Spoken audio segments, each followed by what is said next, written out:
So guys, I finally had time to do the step-by-step foundation concealer highlighter process, and this is how it came out. If you like it, please continue watching and I'll see you at the end.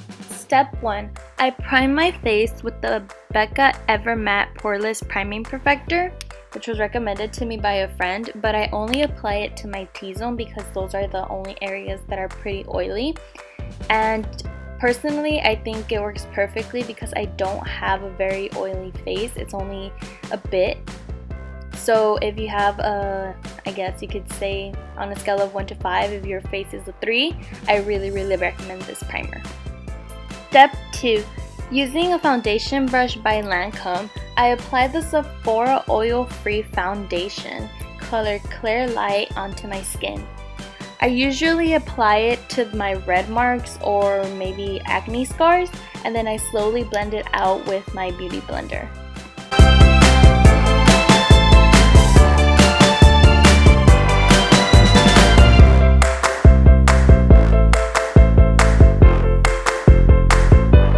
Make sure when you start blending, you tap and not swipe or clean it off, because not only does that smear the foundation, it makes your foundation look very cakey.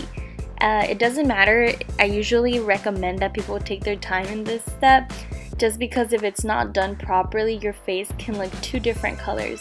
As you can tell here, this foundation is normally used for my regular colored skin, but right now I still have a small tan from the summer, but I was like, what the hey, let's go ahead and try it anyways.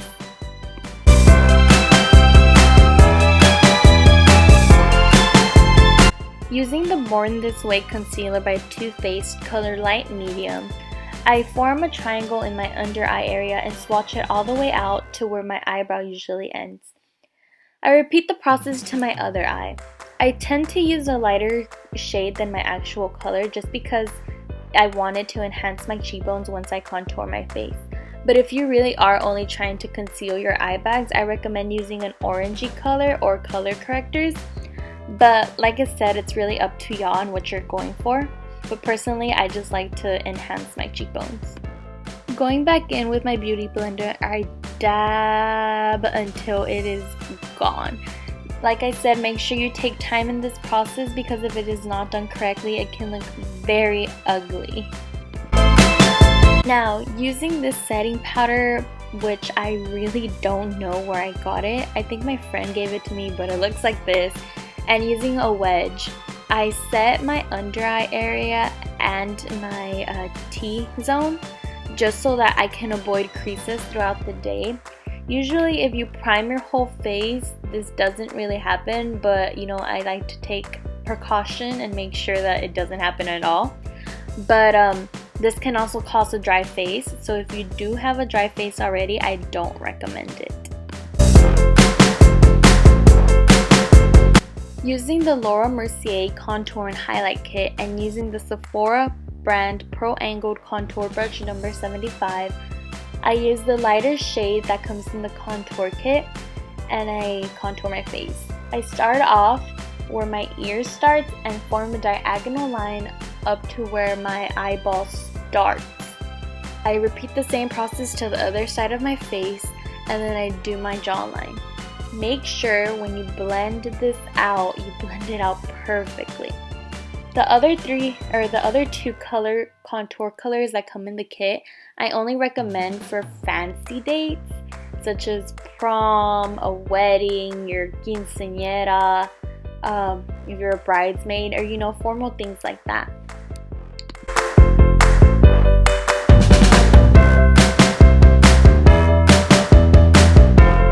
In with the sharper end of my brush, I contour my nose.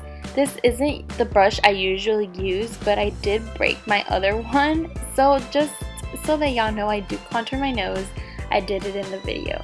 Try to do it with a smaller angled brush though, but you know, if you gotta wing it, you gotta wing it. Step 6. Going back in with the wedge and the compressed powder, I put some right above my jawline to better define it. And I put some right underneath the area where I contour my cheekbones just so that they can stand out more. Now, with the fluffy angled brush from the Pure Cosmetics set, I blend out the contour. I usually use a brush for the under cheekbone area, just because if I use a beauty blender, it tends to also take off part of the makeup, and then I would have to reapply it and repeat the process, and I try not to want to do that. So I do this to the under cheekbone area, and then for the jawline, I do use both the brush and the beauty blender.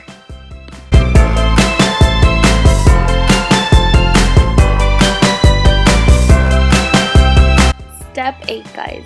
Going in with the highlighter Lunch Money by ColourPop. I swatch it with my finger and apply some to my cheekbone area.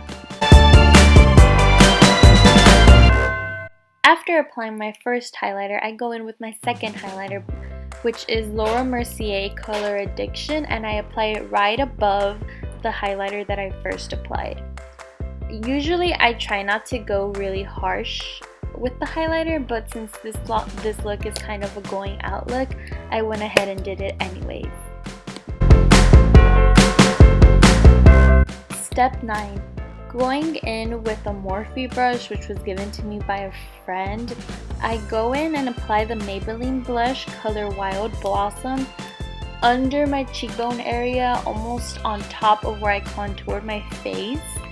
I know a lot of people don't like blush. I usually don't, but like I said, this look is kind of a more harsh going out look, so I went ahead and did it as well.